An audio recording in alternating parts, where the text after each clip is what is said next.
Hello everyone, कैसे हो आप सब। तो यार आज फिर आगे क्लास को बढ़ाते हैं अपन। अब से पहले की क्लासेस नहीं देखी है तो प्लेलिस्ट में जाकर ज़रूर से देखना और वीडियो को लाइक और शेयर ज़रूर से करना अपने दोस्तों में। ठीक है, तो कंटिन्यू ऐसी क्लास मिलती रहेगी और अपने दोस्तों को भी, अपने हिंदी मीडियम से हम पढ़ाते हैं तो हिंदी मीडियम वालों को सबको जोड़ो यार फटाफट से, ताकि सब लोगों को हेल्प मिल सके। तो मैंने इससे पहले की क्लासेज करवाई है, उनमें काफ़ी सारा कुछ बता दिया जूलॉजी के बारे में। मोस्ट इम्पोर्टेंट टॉपिक्स सब कुछ अपन करवा देंगे आपको, तो इसके नो टेंशन रहो आप लोग। एंड इससे पहले वाली क्लासेज में प्रोटोजोआ और मेटोजोआ के बारे में भी बताया था, तो वो भी आप एक बार ज़रूर से देख लेना। और बाकी की क्लासेज नहीं ली है ना, तो प्लेलिस्ट में जाना और ज़रूर से देखना और शेयर लाइक वगैरह सब कुछ किया करो, ताकि अपना परिवार आगे बढ़े और हम आपको फ्री में ये कोर्स पढ़ाते रहे। तो चलते हैं, आज पढ़ेंगे एनेलिडा संघ के बारे में। तो इसके सामान्य लक्षण क्या क्या हैं और वर्गीकरण कितने प्रकार से किया गया और कैसे, तो वो सब चीज़ें मैं आपको इस वीडियो में बताऊंगा। और यार दूसरी बात मैं आपको ये बोलना चाह रहा था कि मैं बीच में वीडियो के बीच में आपको नोट्स लगाऊंगा 1 मिनट के लिए या आधा मिनट के लिए, तो आप ज़रूर से एक बार उसको वीडियो को पॉज करके उसको भी ज़रूर से देख लेना। तो चलिए स्टार्ट करते हैं। तो फ्रेंड्स, एनेलिडा वर्ग के बारे में हम आपको बताने वाले हैं।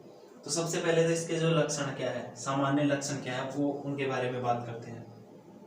तो दोस्तों, ये एनेलिडा संघ है, उसके जो सामान्य अधिकांशतः जंतु है, वो जंतु कौन से होते हैं, समुद्री होते हैं। ठीक है, ये समुद्र में पाए जाते हैं, इसलिए इनको समुद्री बोलते हैं। लेकिन कुछ जंतु ऐसे हैं जो अलवणीय मिट्टी और नम मिट्टी में, अलवणीय जल में और नम मिट्टी में पाए जाते हैं। तो इनका एक इस लक्षण हो गया, तो आप समझ सकते हो। बाद में जब इनका वर्गीकरण बताएंगे तो उसमें बता देंगे कि कौन सा तो लवणीय में होता है और कौन सा अलवणीय में, समुद्री जल में पाया जाता है। ठीक है, और इनका शरीर है वो कैसा होता है, लंबा और पतला, बेलनाकार और खंडयुक्त। ठीक है, तो यार जो एनेलिडा वर्ग है, जिसमें आपको पता है कि केंचुआ, नेरिस वगैरह ये कई जंतु आते हैं, तो उनका शरीर भी खंडयुक्त होता है। इनका रक्त परिसंचरण तंत्र पाया जाता है, तो इनमें इनका जो खून है, ब्लड है, उसका कलर कैसा होता है, रेड होता है।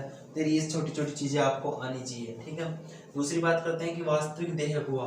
तो जो देह गुहा है वो कैसी होती है, उपस्थित होती है वास्तविक। ठीक है, और दूसरी बात, जो देह गुहा है उसको कैसे, मतलब किस प्रकार में इसका विभाजन किया गया और उसको क्या कहते हैं। तो आप समझ लो कि जो देह गुहा है, वास्तविक देह गुहा है, वो इसमें उपस्थित होती है। एंड पट्टों और वेस्मों में विभाजित किया गया है इसको, वास्तविक देह गुहा को, जिसे क्या बोलते हैं, दीर्ण गुहा। इसकी जो गुहा है ना, वो विभाजित किस किस में है, पट्टों और वेस्मों में। एंड जो इनकी वास्तविक देह गुहा उसको क्या बोलते हैं, दीर्ण गुहा। या दूसरा एक नाम और है साइजोसील बोलते हैं। ठीक है, तो आप ये चीज समझ गए होंगे। दूसरी बात करते हैं कि देह गुहा है वो पूर्ण विकसित। ठीक है, देह गुहा है उसमें पूर्ण विकसित आहार नाल होती है, पूर्ण विकसित आहार नाल होती है। वास्तविक जो देह गुहा है उसमें पूर्ण विकसित आहार नाल होती है। अब इनका जो शरीर है वो, उसका अगला हिस्सा होता है, उस पर इसका सिर होता है, और जो पिछला हिस्सा वहां पर गुदा होती है। तो पाचन, अब यार हर एक जंतु पाचन करता है। ठीक है, अब आप समझते होंगे यार पाचन किसे कहते हैं, ये तो मुझे बताने की जरूरत नहीं है। तो पाचन है वो कैसा होता है, बहुकोशिकीय होता है। ठीक है, मैं सब कुछ पहले ही लिख लिया था कि मैं लिखूं और आपका टाइम खराब ना हो, इसीलिए मैंने ये कई चीजें आपको लिख ली और कई चीजें मैं आपको बोल कर भी बता रहा हूँ, तो ये सब आप नोट करते जाइए। इनका पाचन है वो बहुकोशिकीय होता है। अगर आप वीडियो को ध्यान से सुन रहे हो ना, तो आपको साथ ही साथ भी याद हो सकते हैं। ठीक है, पाचन कैसा होता है, बहुकोशिकीय होता है। और जो श्वसन है वो प्राय कैसा होता है, सामान्य सतह द्वारा। अब यार आप सतह से क्या तात्पर्य लोगे, त्वचा। तो इनका जो सामान्य श्वसन है वो त्वचा के द्वारा होता है। ठीक है, और एक लिंगी भी होते हैं और ये बहुलिंगी भी होते हैं। तो यार यहाँ तक अपन ने बात करी है इनके सामान्य लक्षणों की, और मैं नोट्स लगा दे रहा हूँ, तो आप पॉज करके उनको पढ़ सकते हो एक बार और अच्छे से याद भी कर सकते हो। अब बात करते हैं वर्गीकरण। तो इनका वर्गीकरण सीटी तथा संवेदांगों के आधार पर किया है, लेकिन कुछ जो जंतु है उनमें तो ये उपस्थित होते हैं और कुछ में अनुपस्थित होते हैं, तो उसके आधार पर आप इनका वर्गीकरण किया गया है। तो इनका जो फर्स्ट वर्गीकरण है वो क्या है, वो आप देखो पोलिकीटा, पोलिकीटा इंग्लिश में लिख रखा है मैंने पोलिकीटा, ठीक है, इसके आधार पर। और दूसरा है ओलिगो, ओलिगो ओलिगोकीटा, ठीक है, और तीसरा है हिरुडीनिया।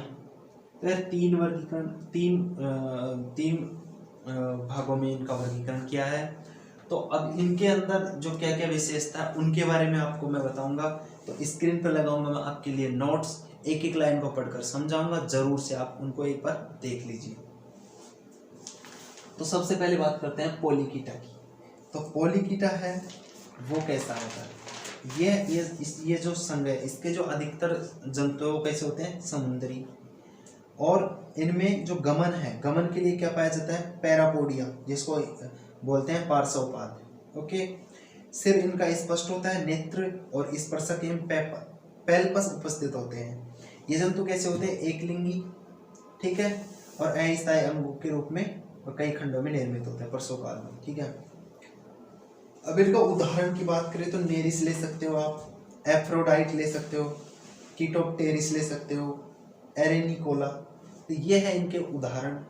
अब बात करते हैं अपन ओलिगोकीटा। और यार आपको मैं जो बोलता हूँ वो समझ नहीं आया तो आप स्क्रीन पर जो मैं नोट्स लगाता हूँ उनको भी एक बार अच्छे से देखकर पढ़ सकते हो।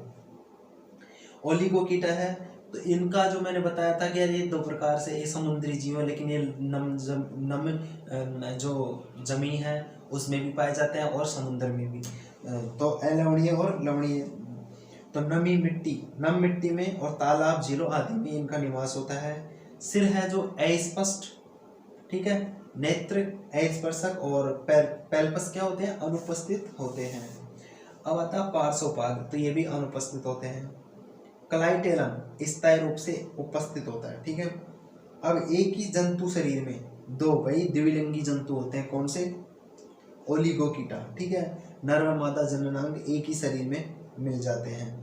और इनके उदाहरण लोगे तो भाई केंचुआ है, फेरेटिमा, और लुब्रिकस है, हाँ, यूटाइफियस है, और ट्यूबिफैक्स है।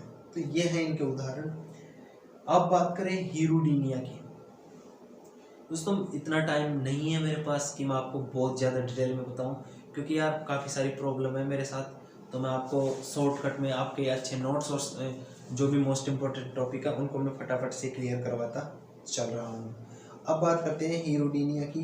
तो जलीय या स्थलीय बहापरजीवी और रक्त चूसी जोक इनमें पाए जाते हैं। भाई ये जलीय होते हैं, ठीक है, स्थलीय भी होते हैं, परजीवी जो दूसरे पर आश्रित होता है। परजीवी को क्या होता है, जो दूसरे पर रहकर आश्रित होता है। और चूसी जोक, जोक नहीं होती कि जो जानवरों के शरीर में धस जाती है, तो वो जोक इस वर्ग में आती है हिरुडीनिया में। देह खंड 33 या 34 पार्श्वपाद और सीटी अनुपस्थित। सिर अस्पष्ट और शरीर के अग्र और पश्चात दोनों सिरों पर चूसक उपस्थित होते हैं। और इनके उदाहरण में ले तो आप ले सकते हो जोंक, हिरुडेनेरिया, और हीमोपिस, अश्व जोंक बोलते हैं जिसको, ये कौन सा, ब्रैंकेलियन, और हीमोडिप्सा, ठीक है, ये सारी चीज़ें हैं तो आप समझ लो। और 5 पॉइंट है, द्विलिंगी शिशु प्रावस्था अनुपस्थित और परिवर्धन प्रत्यक्ष। तो यार ये मैंने तीनों वर्गीकरण आपको बताया और इनके सामान्य लक्षण। तो उम्मीद करता हूँ आप में जो आपको मोस्ट जो इम्पोर्टेंट लाइन होती है वो बताता हूँ, एंड आपको मोस्ट इम्पोर्टेंट टॉपिक्स क्लियर करवाता हूँ। तो ऐसे ही मैं आगे करवाता रहूँगा। और आपकी कोई भी प्रॉब्लम्स रहती है तो ज़रूर से कमेंट करना, और अपने व्हाट्सएप ग्रुप को ज्वाइन कर सकते हो आप लोग, लिंक डिस्क्रिप्शन में मिल जाएगा। टेलीग्राम ग्रुप भी ज्वाइन कर सकते हो, तो सब कुछ आप कर सकते हो इसके लिए। और मैं लाइव आऊँगा आपके लिए, नोटिफिकेशन वगैरह सब कुछ आपको बता दूंगा। तो बस मिलते हैं अगली वीडियो में। लाइक शेयर सब्सक्राइब सब कुछ कर लेना। अगली वीडियो में मिलते हैं।